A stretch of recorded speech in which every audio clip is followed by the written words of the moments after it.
Hello lovelies, welcome back to my channel.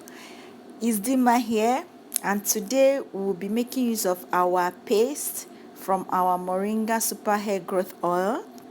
Remember the paste I asked you not to throw away or discard, that you should keep it from our last video on our Moringa series. I asked you to keep it, that we are going to make use of it, that I was going to show you what to do with it. So this paste is actually packed with loads of nutrients. So if you are interested in knowing what I'm going to do with this paste, please keep on watching, and this is going to be the last in our Moringa series, so ensure you watch from the beginning to the end. So guys, I started by loosening the paste with some warm water as shown in the video. The reason why I use warm water is because it already contains some oil, and warm water is just excellent. It's just going to help with the loosening, and just basically going to help because of the oil. So that's what the paste looks like. You can add more water if you like, as desired. Just keep on adding warm water until you get your desired consistency, and when you are happy, set aside. So I'll be using aloe vera juice or gel for this. So I actually plucked this from my garden. My little garden is actually a vase where I planted my aloe vera, so I plucked some from there. So I'll just be using these three for this. So I started by cutting off the spikes to get the pulp. Please be careful because of the knife.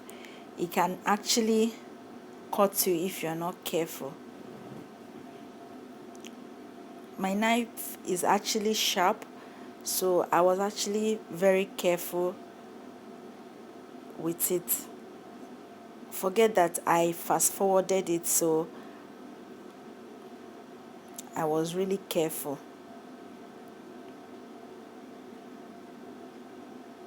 So that's what we have.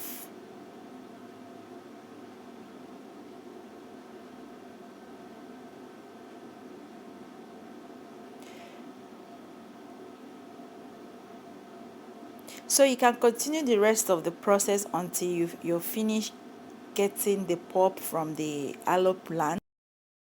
So that's my aloe vera juice, and I will be mixing in the paste that I already mixed with warm water in the aloe vera juice or gel. I tend to call it gel. So I will go ahead and then mix it properly into a smooth paste.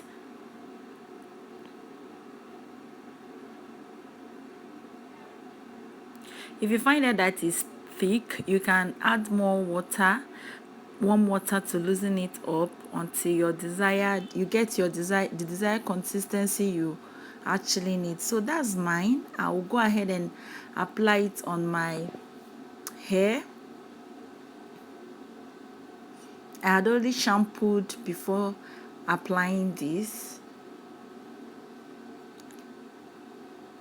Some people like to do it before shampooing, but I feel that it's actually you're not going to get all the benefits because you completely wash it out with shampoo. So applying this after shampooing is ideal. And the reason why I used aloe vera is because aloe vera is moisturizing, so it's actually going to give me that moisture protein balance, considering the fact that moringa have got about 60% protein in it. So you're just going to add aloe vera in there just to make it balanced. In our hair, we need moisture protein balance in our hair. Anything you're doing to your hair, you don't need too much of protein and you don't need too much of moisture, so you just have to balance it up, whatever you're doing. So that's me after applying the moringa paste. Moringa slash aloe vera. I'll go ahead and cover it with a poly bag or my glossary bag, and then leave it on for 30 to 1 hour. So that's me after rinsing it out. It's actually very difficult to rinse out. You're going to use a lot of water. Even after rinsing out, you will still find out some particles still in your hair. You can just go back and then rinse properly. You will be needing a lot of water after applying this, so ensure you rinse your hair properly. I would advise you get a pail of water, fill it up with water, to fill it to the brim with water, and then dip your hair inside. That's the easiest way of rinsing out particles from hair, or particles from Ayurvedic herbs, or any herb you use that you find still stuck in your hair. So that's basically it. So guys, that's it for today's video. Thank you all so much for watching. Please, if you have got any question for me, please leave it in the comment section, or you feel there's something I was supposed to have added or said in the video that I didn't say, also let me know in the comment section. Thank you all so much for always supporting. See you in my next one. Bye.